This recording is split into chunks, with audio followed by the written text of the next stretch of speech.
I was a young entrepreneur.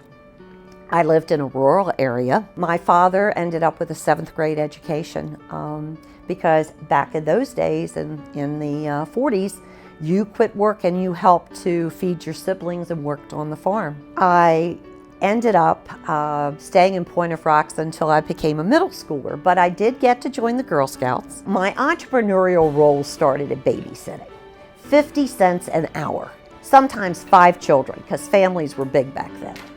And I would pedal around on my bicycle and sell green beans and tomatoes and cabbage. I remember my mother and father telling me when I was in high school, be a secretary, from my mother, be a secretary, because you'll always have a job.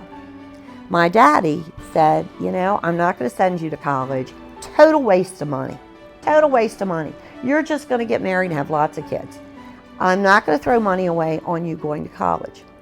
I got married at 18 to my high school sweetheart, who passed away in 1996 after 31 years of marriage. I was at Mary Craft. I had just kind of decided I wanted to leave management, and I wanted to go back to running a desk and being an old-time headhunter.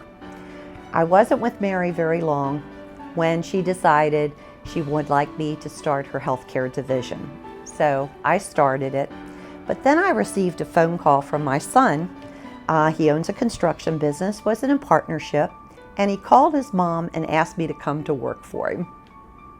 So I gave 2 weeks notice to Mary Craft, went to work in a construction company wearing a pair of blue jeans and a sweatshirt, and became the controller of his company. 2.5 years later, I finally decided I could leave them. I used a home equity loan on a townhome that I owned in Owings Mills, so that was $200,000. Took an additional $100,000 from my savings, and that's what I started to fund the company with. And I rented a space on York Road in 2006, started with very, very meager surroundings. But the only thing in my game plan was that I was going to make a phone call to all these old customers of mine 2.5 years before, and I was going to give them a call and say, guess who owns her own firm? Except all of those people had left, and I couldn't track them down. So I had to go back out knocking on doors and saying, hi, I'm Wanda Smith. I do staffing, and here I am.